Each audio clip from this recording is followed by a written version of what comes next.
ठंड में गरीब बहू का पेड़ घर ससुराल। हे भगवान, लकड़ियां कितनी कठोर हैं। अरे कट भी नहीं रही जल्दी से। सब लोग जल्दी जल्दी कीजिए, सूरज भी डूब रहा है। शाम ढलते ही जंगल में अंधेरा हो जाएगा। हमें उससे पहले ही जड़ों को साफ करना होगा। तभी चिंकी सोनू भूखी शक्ल से जंगल के किसी भाग से कुछ अंडे उठाकर ले आते हैं। माँ देखो मुझे क्या मिला, इतने सारे अंडे, मुझे भूख लगी है, इसे बना दो ना। सीमा देखती है कि वो अंडे किसी सांप के हैं। हे भगवान, ये तो किसी विशाल सांप के अंडे लगते हैं। लगता है इस जंगल में कोई विशाल सांप है। भाभी आप देख नहीं रही हो इस जंगल में कितने पुराने पेड़ हैं, इनकी जड़ें कितनी दूर दूर तक फैली हुई हैं, मगर हमारे पास कोई चारा भी तो नहीं है यहाँ रहने के सिवा।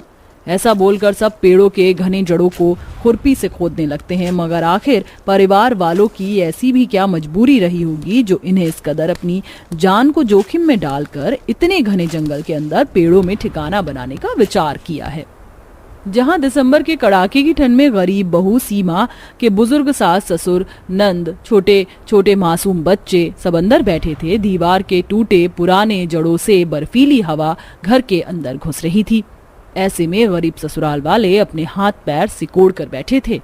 ओह माँ, बहुत जोर की ठंड लग रही है।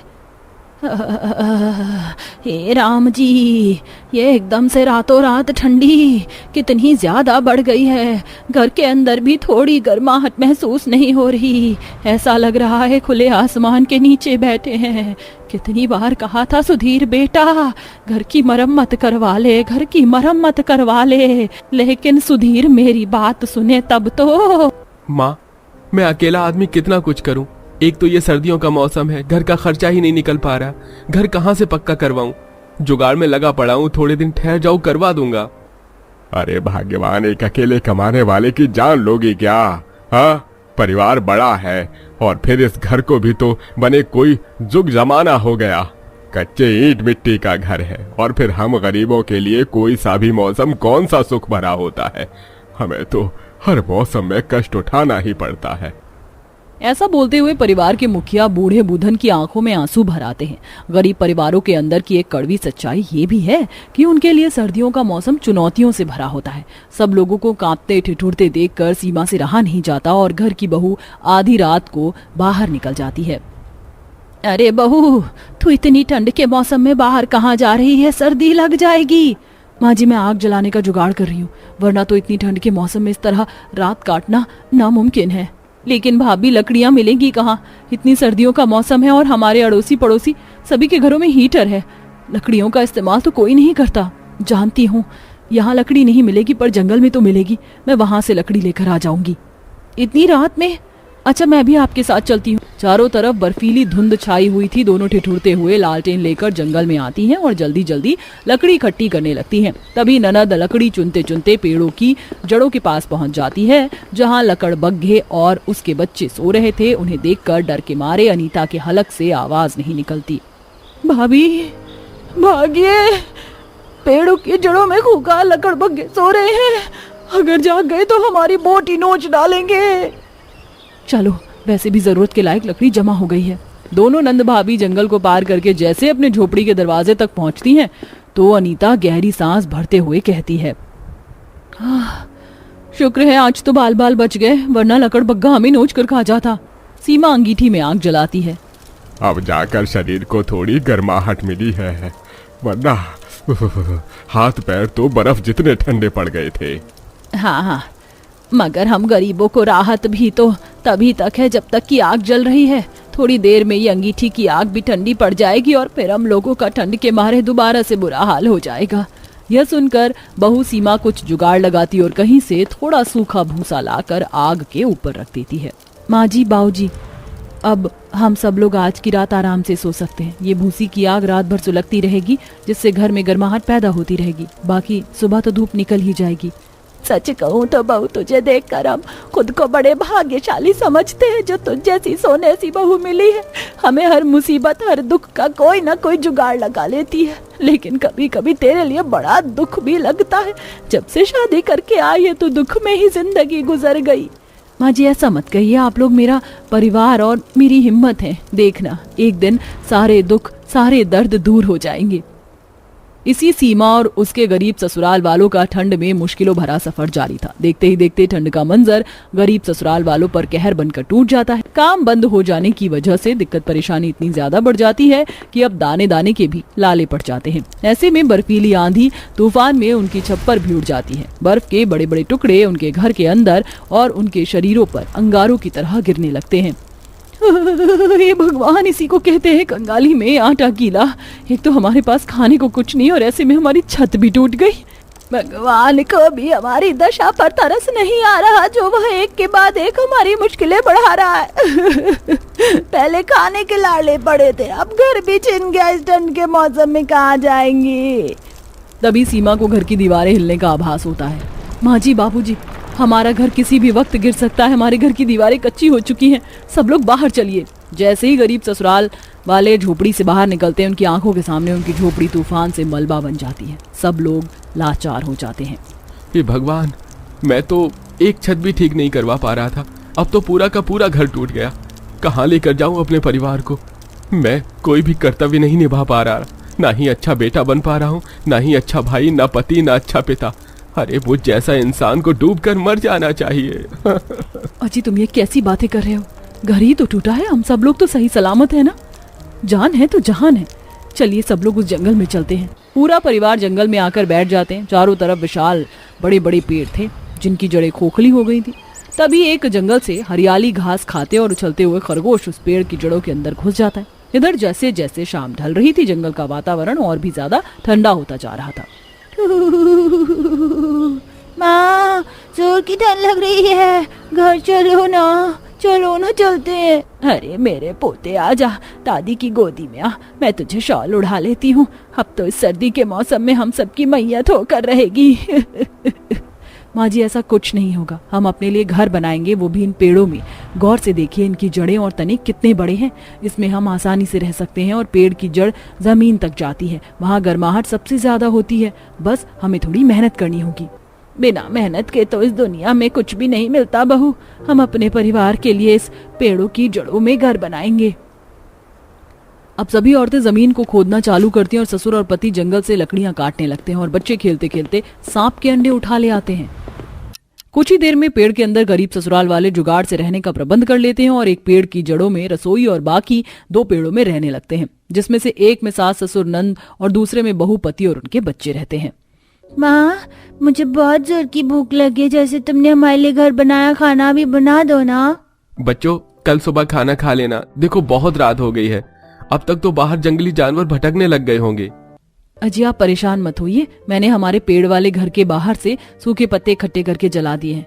उसे जानवर हमारे घर के पास नहीं आएंगे। सुबह होते ही सीमा जंगल में खाने पीने की चीज तलाशने लगती है, जहाँ उसे एक अंजीर का पेड़ मिलता है, जिससे वह अपने परिवार वालों के लिए ले आती है और सभी उससे पेट भरते हैं। अरे वाह, ये फल तो कितने मीठे हैं। अब जाकर भूख शांत हुई है, वरना तो जान निकल रही थी। हाँ, मगर बिना चाय के दिन अधूरा सा लगता है। थोड़ी चाय और मिल जाती तो इस पेड़ वाले घर में अपने घर जैसा एहसास आता। इसमें कौन सी बड़ी बात है माँ जी। हमें जंगल के हिस्से में हम खेती कर सकते हैं। यहाँ की मिट्टी बहुत ही उपजाऊ है। सर्दियों का सीजन है, ऐसा करते हैं हम सरसों, पालक, साग, धनिया, इन सब चीजों की खेती कर लेते। इससे हम अपने परिवार के खाने का बंदोबस्त भी कर लेंगे और फसल को बेचकर हमारे पास पैसे भी आ जाएंगे। अब सारे ससुराल एक साथ जंगल के खाली हिस्से को खेती के लिए इस्तेमाल करते हैं। थोड़े दिनों में बहुत ही हरी हरी साग उग जाती है, जिसे बेचकर सर्दी के मौसम में गरीब ससुराल वालों का गुजारा आसान हो जाता है।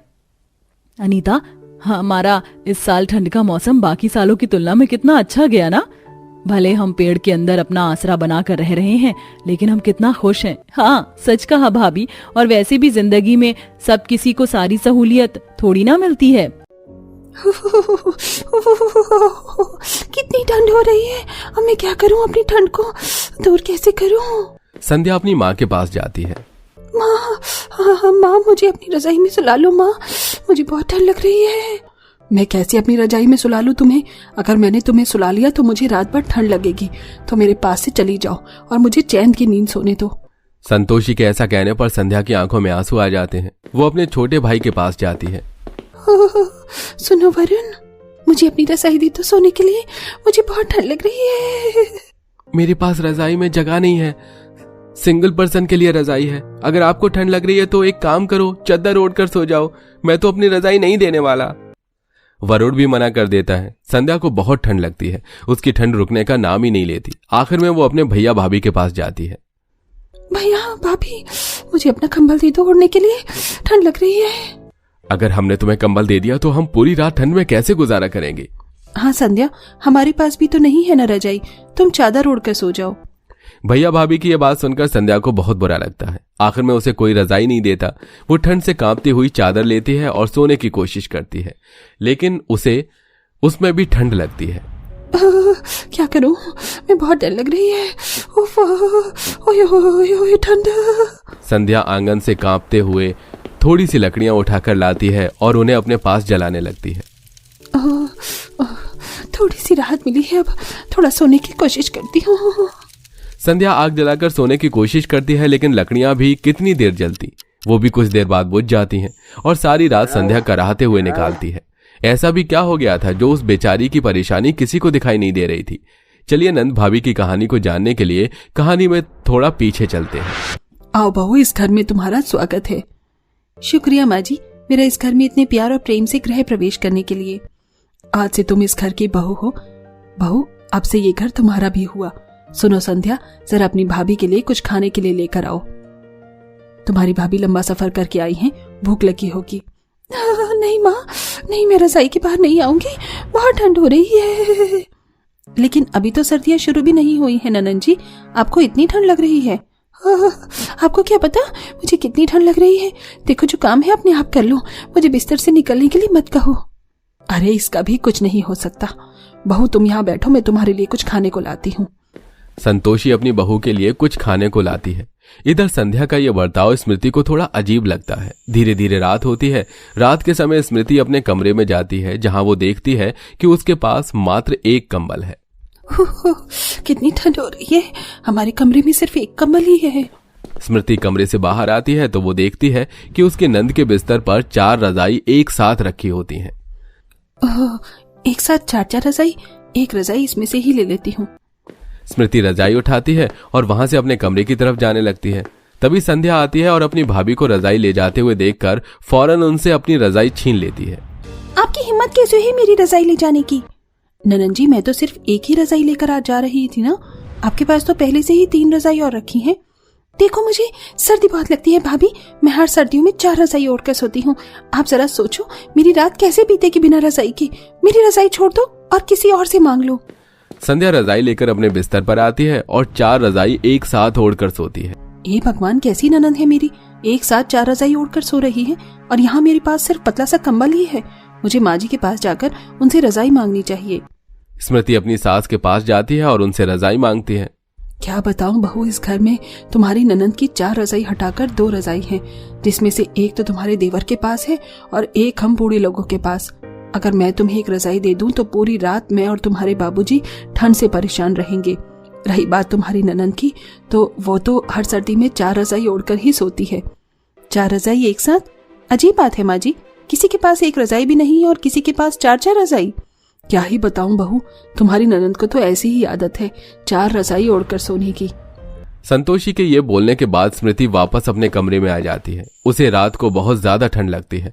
कंबल के साथ वो एक चद्दर भी लगा लेती है, लेकिन फिर भी उसे बहुत ठंड लगती है। दोपहर में तो देखी जाए, लेकिन सुबह शाम तो बहुत ठंड होती है। आखिर करूँ तो क्या करूँ? अपनी शादी के पहले दिन ही स्मृति को रात के समय थोड़ी सी लकड़ियां लाकर अपने कमरे में जलानी पड़ती हैं। थोड़ी सी आग जला दूंगी तो कमरे में गर्माहट हो जाएगी, इसी के चलते सोने में आसानी होगी। आग जलाने के बाद थोड़ी सी गर्माहट हो जाती है और स्मृति की आंख लग जाती है। लेकिन जब आग बुझ जाती है तो रात भर स्मृति ठंड से कांपती रह जाती है। अब रात में ठंड से कंपना और अगले दिन घर के सारे पानी के काम करना स्मृति को बहुत थका देता है और उसे बहुत ठंड भी महसूस होती है। कितनी ठंड हो रही है, मेरे तो हाथ पैर सब सुन्न हो गए। ठंड में पानी में काम में भी मुझे ही करने पड़ रहे हैं। मेरी ननद कितनी कामचोर है, जरा भी काम में हाथ नहीं बटा सकती। इस तरह स्मृति धीरे धीरे ठंड से परेशान होकर बीमार पड़ने लगती है। कभी उसे बुखार हो जाता है तो कभी खांसी जुकाम होने लगता है। आच्छू, आच्छू। बहू, तुम तो रोजाना ही बीमार हो जाती हो। सारी रात ठंड में ठिठुरती रहती हूँ माँ जी। अगर एक रजाई होती तो शायद इतनी जल्दी जल्दी बीमार ना होती मैं। अभी तो मेरे पास पैसे भी नहीं हैं, लेकिन कोई बात नहीं, जैसे ही मेरे पास पैसे आ जाएंगे मैं तुम्हें एक रजाई लेकर दूंगी। स्मृति के ससुराल में सब लोग सही होते हैं, लेकिन अब उसको अपनी नंद खटकने लगती है। एक दिन उसकी नंद अपनी 4 रजाई आंगन में रस्सी के ऊपर टांग देती है और खुद धूप सेकने छत पर चली जाती है। अच्छा तो ये बात है, आज मेरी ननद ने अपनी 4 रजाई रस्सी पर टांग दी धूप लगने के लिए। रोजाना मैं ही सर्दी में क्यों मरती हूँ, आज मैं भी दिखाती हूँ कि रात भर एक कंबल में सोने के बाद हालत कैसी होती है। स्मृति ऐसा सोचकर बाल्टी में पानी लेकर आती है और 4 रजाई पर बारी बारी थोड़ा थोड़ा पानी डाल देती है, जिसकी वजह से सारी रजाइयां गीली हो जाती हैं। अब देखती हूँ कैसे ऊंट पहाड़ के नीचे आता है। ऐसा करने के बाद वो अपने कामों में लग जाती है। शाम हो जाती है। शाम के वक्त संध्या को फिर से ठंड लगती है और वो अपनी रजाइयां लेने आंगन में आती है तो वो देखती है कि सारी रजाई गीली हो चुकी हैं। हे भगवान, ये क्या हो गया? मेरी 4 रजाई गीली कैसे हो रखी है? वो अपनी माँ और अपनी भाभी से पूछती है, लेकिन वो उसे कह देते हैं कि उन्हें कुछ भी नहीं पता। मैं तो आज सारा दिन ही घर से बाहर थी, मुझे तो कुछ पता ही नहीं ये सब कैसे हुआ। ननन जी, मैं तो सारा समय आपके सामने ही काम कर रही थी, आप तो सारा दिन मुझे देख ही रही थी, फिर मैं ये काम कैसे कर सकती हूँ? मैंने ये सब नहीं किया। अब मैं क्या करूँ? मुझे कुछ समझ नहीं आ रहा। भगवान, रात को मुझे सोने में बहुत मुश्किल होगी। अब क्या करूँ? बहुत ठंड हो रही है, थोड़ी लकड़ियां जलाकर सो जाती हूँ। संध्या ऐसा सोचकर लकड़ियां जलाती है और सो जाती है, लेकिन रात में थोड़ी ही देर बाद लकड़ियां अपने आप बुझ जाती हैं और उसे बहुत ठंड लगने लगती है। वो सोते हुए भी कपकप आ रही होती है। अचानक स्मृति की आंखें खुलती हैं और वो अपनी नंद को आकर देखती है। ननन जी की हालत तो खराब हो गई है, इन्हें अपना ही कंबल ला कर दे देती हूँ। स्मृति अपना कंबल लाकर संध्या को उड़ाती है। तभी संध्या की आंखें खुल जाती हैं और वो अपनी भाभी को देख लेती है। अचानक उसकी आंखों में आंसू आ जाते हैं। ननन जी, अब आपको एहसास हुआ कि जब मैं एक कंबल में सोया करती थी तो मेरी क्या हालत होती थी? ये सुनकर संध्या रोने लगती है। अब उसे कंबल में थोड़ा अच्छा लगता है। वो कंबल में आराम से सो जाती है और इधर स्मृति रात भर ठंड में चादर ओढ़कर सोती है। अगले दिन संध्या समय पर उठकर सारी रजाइयां धूप में सुखा देती है। वो सुबह से शाम तक किसी से कुछ नहीं कहती, लेकिन शाम के वक्त वो अपनी 4 रजाई में से 2 रजाई भैया भाभी को दे देती है। मुझे अपनी गलती का एहसास है भाभी, मैंने जो किया गलत किया। आपको रात को बहुत ठंड लगती होगी, मैं 2 रजाई में अपना गुजारा कर लूंगी। ये 2 रजाई आप अपनी पास रख लो। इस तरह संध्या समझ जाती है और उसकी भाभी को वो अपनी रजाई दे देती है। उसके बाद अब स्मृति के पास भी रजाई होती है और वो ठंड में अपना गुजारा आराम से कर लेती है। तो दोस्तों, कैसी लगी आपको हमारी 4 रजाई ओढ़ने वाली नंद की कहानी? हमें कमेंट बॉक्स में कमेंट करके जरूर बताइएगा।